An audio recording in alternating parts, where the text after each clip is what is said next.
Martha, an 18-year-old university student from Florida, knew hardship. Her parents divorced when she was 12, and she has lived with her mom ever since. Last year, her father succumbed to cancer, a profoundly challenging experience as they were very close. He left her a significant amount of money in his will, accessible only when she turned 18. This year, Martha finally came of age, and her life took a sharp, unexpected turn. One day, her stepdad, Jordan, in his mid-40s and married to her mom for 5 years, called her into his room. Their relationship had always been strained, with Jordan often unkind, though Martha tried to remain civil for her mother's sake. "Hey, Martha," Jordan began. "I need to talk to you about something important." Martha braced herself, a knot of unease forming in her stomach. He brought up the money her father had left her. "You should give it to your stepbrother, Peter," he stated flatly. "He needs it for his college education. He wants to go to university just like you." Martha was floored. Jordan was asking her to give away her inheritance. I don't think I can do that, Jordan," she stammered. "This money was left to me by my dad. What if I need it in the future?" Jordan scoffed. "Don't be silly, you don't need that money, and even if you do, Peter needs it more." "I'm sorry," Martha replied, her voice firm despite the tremor in her chest. "But the answer is no." Jordan's face contorted with anger. "Martha, don't push me." "There's no need to get angry," Martha said, forcing her voice to remain calm. "I answered your question honestly. Saying no isn't meant to disrespect you, it's about setting boundaries. I'm standing my ground, and if you're getting mad because I said no, you need to think about your attitude. Don't forget, you're a guest in this house too, so let's be civil." Before Jordan could retort, Martha turned to leave. "Well, I don't think that's going to happen. Goodbye." Jordan's behavior didn't surprise her. She had always suspected he might make a play for her inheritance. What she hadn't expected was her mother's absence during this encounter. Hannah was out of town, which was why Jordan felt emboldened to boss Martha around. But Martha was on to his sneaky plans. Jordan followed her out of the room, scolding her, calling her a bad sister for not wanting to give money to Peter. "Hey," he barked, "don't walk away while I'm talking. You need to listen and do what's right." Suddenly, Peter emerged from his room, rubbing the sleep from his eyes. "What's going on? You two arguing woke me up." "Peter," Jordan said, "tell Martha about what we talked about earlier." Peter yawned. "Sure, what was it again?" "Oh, right, the inheritance money," Jordan prompted. "Yeah, Martha," Peter mumbled. "Dad and I were talking, and we demanded this money because of that important thing we talked about." "You mean the business?" Jordan supplied. "Right. What business?" Peter looked genuinely confused. "You said this money was for my university tuition," Jordan hissed. "Yeah, that's because that's what it's for, right?" Peter agreed, still half asleep. Yes, I completely forgot. I just woke up, you know. Yes, it's for university. I have an interest in attending university, and I demand the money for myself. Thanks." Martha couldn't help but smile a little at the absurdity of it all. "Well, that's a cute attempt, but not cute enough. The answer is still no." "Why not, Martha?" Jordan demanded. "He knows what he wants. This wasn't up for discussion. We're getting that money." "We'll see about that," Martha muttered under her breath, her heart pounding in her chest.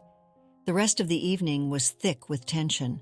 While Jordan was known for his silly pranks and attempts to test Martha's patience, this new effort to seize her inheritance was unsettling. She saw a new side of him, immature and selfish. Martha was determined to tell her mother everything, but Jordan was insistent. "Don't tell Hannah anything," he warned. "Why not?" Martha challenged. "She's my mom. She deserves to know how I'm being treated." "Listen, I'm just trying to help you," Jordan said, his voice taking on a manipulative tone. "If you bring this up to her, she'll get upset at you for wasting her time and being selfish." "Well, Jordan, that's a risk I'm willing to take. I'm warning you, don't tell your mother." His voice was low and menacing, sending a shiver down Martha's spine. She had never seen him so worked up, especially over something like this. Something was going on, especially with that business Peter had let slip.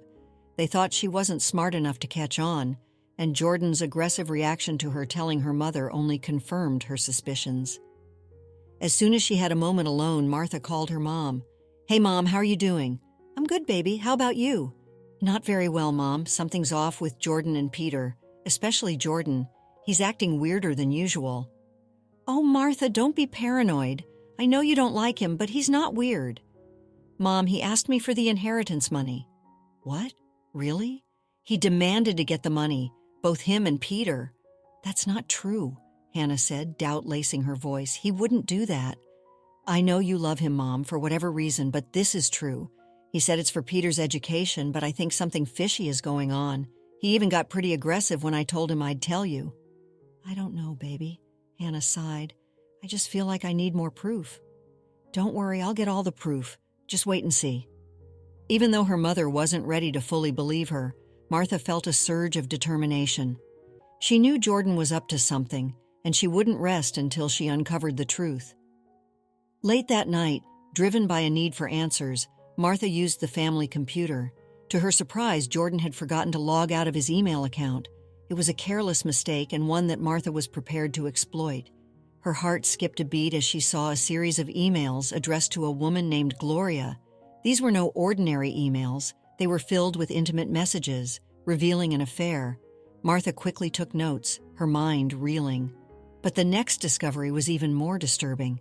The emails went beyond mere infidelity. They outlined Jordan's plan to divorce Hannah and run away with Gloria. He bragged about how they would soon have a lot of money from a new business venture. Although Jordan wasn't foolish enough to disclose illegal activities in his emails, the tone was unsettlingly shady. Martha knew she needed more information. She decided to try to get something out of Peter, suspecting he might be less guarded than his father. The next day, with her phone recording their conversation, she approached him. "Hey, Peter." "Hello, Martha. You seem happy today." "Why not? It's a beautiful day," Martha chirped, masking her true intentions. "I have some questions for you. I've been thinking about what you and Jordan said, and I'm thinking about giving you the money." "Hey," pause for a moment. "Would you care to support us? Like this video and subscribe for more. Now let's dive back into the story." Peter's eyes widened. "Really? That's great. I'll let him know." "Not so fast," Martha interrupted. "Before I give you this money, it is for your college, right?" "Oh yeah, right," Peter stammered. "My college tuition, yes, right. Anyways, I need to be sure you're serious about getting this money." "Yes, I'm very serious." "Are you sure? And Gloria, is she serious?" "Gloria? Who's Gloria?" "Oh, she's, a student advisor for the college," Peter fumbled, his face flushed. Suddenly, Jordan appeared in the doorway. "I don't appreciate you interrogating my son." "I wasn't doing that," Martha retorted. "I was just asking how my money would be used." "Well, once you give someone money, it's not yours anymore, so it's not your business." "Is that any way to speak to someone who's thinking of giving you money?" Martha challenged. "You're not thinking," Jordan snarled. "You're giving me that money. If you don't, I'll kick you out." Martha was stunned, and it seemed Peter was too. "Dad, this wasn't part of—" "Shut up. I'm the parent, and I make the rules. If you don't give me that inheritance money, you can leave." Martha chose not to say another word, but she was still recording. She had caught him red-handed, threatening her to get her inheritance. Shooting Jordan an icy glare, she retreated to her room, her mind racing. She began compiling all the evidence she had against him, the voice recordings and the screenshots of Jordan's emails to Gloria. It felt like those detective shows on TV where they pinned clues to a board connecting the dots. She was preparing for the storm that was about to break. Once she had everything she needed, Martha called her mother. "Hello, Mom?" Hey, love, how are you?"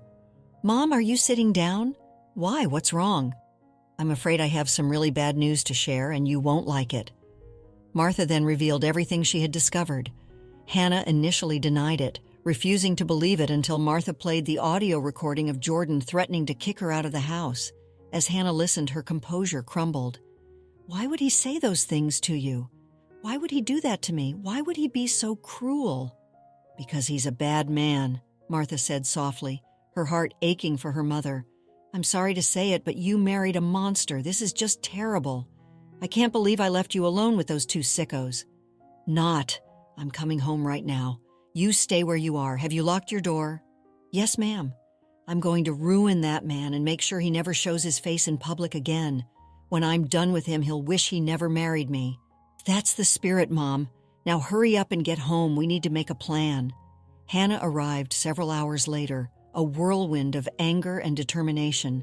She went straight to Martha's room and they embraced. tears flowing freely. Martha knew this news was devastating for her mother, but she was relieved to see Hannah's anger. It fueled her desire for justice. They talked for hours, their voices hushed but resolute. By the end, they had a plan. Hannah decided to hire a private investigator after Martha showed her the suspicious messages about Jordan's business. She felt strongly that the money wasn't going to be used for anything legal. This realization fueled her fury, the thought of a parent being so cruel and scheming towards their own family. They knew they couldn't handle this alone. Days turned into a week, and Jordan remained oblivious to the storm brewing around him. He couldn't understand why Hannah had come home early from her work trip, or why she was ignoring him. He feigned happiness, hoping to convince her of his innocence, but Hannah saw through his charade. She was ready to confront him. The private investigator shared their findings with Hannah, who then relayed the information to Martha. "I'm speechless. What did the investigator find?" Martha asked, her stomach clenching with anticipation. "Well, it turns out he's planning to use a laundromat for money laundering. It's an old trick, but effective if you're not caught." "Wow, that's not all, is it?" Martha said, already bracing herself for the next bombshell. "No, it's not. This woman, Gloria, whom he's cheating on me with, has a criminal record for drug-related activities. She's been arrested multiple times for conspiracy to sell illegal substances, so it wouldn't be surprising if their business involves drugs too." "That's unbelievable," Martha gasped. "I would have never expected this. I feel like a veil has been lifted from my eyes. Now I can see that the man I married isn't a man at all, but a sick and twisted person. When are we going to confront him, Mom?" "Right now, follow my lead. Wait, let me get my camera." They went to the living room where they found Peter and Jordan huddled together discussing their shady business. "And then we'll have to use this as a cover for our business. It's all going to be hidden, just act like you don't know and serve the customers." "Okay, but what about—" "Oh, hey everyone," Jordan said, his face suddenly brightening. "We're just finalizing stuff for Peter's college application." "Cut the act, Jordan," Hannah said, her voice cold and steady. "The game is up. We know everything." "What do you mean?" Jordan blustered, a nervous tremor in his voice. "Your innocent act won't work anymore. Smile for the camera." "Get that out of my face, you spoiled brat," Jordan snapped, glaring at Martha. "I mean Martha," Hannah corrected, her voice laced with venom. "We know everything, Jordan. Do you know how many years you'd spend in jail for planning these crimes?" "I don't know what you're talking about," Jordan stammered. "Maybe we should call Gloria and see what she has to say, huh?" "You two think you know everything. Gloria is just a friend." "Well, the explicit photos suggest otherwise," Hannah retorted. "Who even uses emails to cheat nowadays? It's so dumb." "You two went through my things. How dare you?" Jordan sputtered. "No, Jordan, how dare you?" Hannah's voice thundered through the room. "How dare you threaten my daughter multiple times to give you money that doesn't belong to you? How dare you threaten to kick her out of my house? Are you sick in the head? How dare you put your son in your foolish schemes, endangering him? And how dare you plan to use this money for illegal activities? Now you've got nothing to say, huh? We know everything and we're going to take you down." "Get that camera out of my face." Jordan lunged at Martha, but she dodged him quickly, fear flashing in her eyes. "You want to attack my daughter? It's like you want to go to prison. You're crazy. Do you think you know anything? You know nothing." "Yeah, we'll tell that to the police, who should be here any second now," Hannah said, a triumphant smirk spreading across her face. "Police! Yes, the police! Your behavior today makes me not want to call the cops, especially with how you're acting." At that moment, the wail of police sirens pierced the air, growing closer. Jordan's face drained of all color. The cocky smirk he usually wore, the one that suggested he was always the smartest person in the room, vanished. He was terrified. "Please, Hannah, you don't have to do this. I can explain everything." "Save it for the judge, you cockroach. You disgust me. And my Peter? Don't think you're off the hook for this. Both of you are getting arrested. That should teach you a lesson about mistreating my daughter and me. I know you're a kid, but you're old enough to know better. And for that, you need to be punished," Hannah added, turning her glare on Peter. "Yes, Mom, come on, Amber. Don't you think all of this is a bit too much?" Peter pleaded, his voice trembling. "On the contrary, it's not enough," Hannah declared. "How's our live stream, Martha?" "We've got over 3,000 people watching the live stream. This is going to be big." Oh, and in case it wasn't clear, Hannah said, her voice dripping with disdain, I want a divorce. That's right, folks. Over 3,000 people witnessed the whole mess, Martha exclaimed, a surge of adrenaline coursing through her. And surely enough, the news made it to local newspapers and tabloids. It was surreal to be in the middle of such a public scandal, with her ex-stepfather and his son exposed for the frauds they were. But it was also satisfying to see justice served. Jordan lost everything, his job, his friends, and even some family members who wanted nothing to do with him.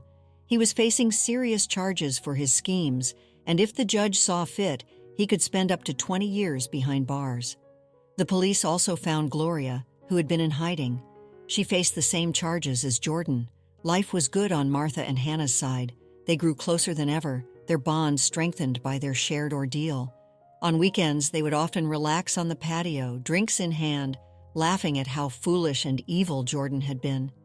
Good riddance, Hannah would say, raising her glass.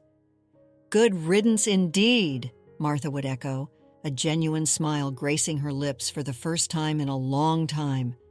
Let's conclude our story with the sweet taste of justice and the warmth of a mother-daughter bond rekindled. Jordan, the scheming stepfather, faced the consequences of his actions, his carefully constructed world crumbling around him. He was left with nothing but the bitter reality of his betrayal. Gloria, his partner in crime, met a similar fate, her shadowy past catching up to her. As for Martha and Hannah, they emerged from the ordeal stronger than ever. The inheritance, once a source of conflict, became a symbol of Martha's independence and her father's enduring love.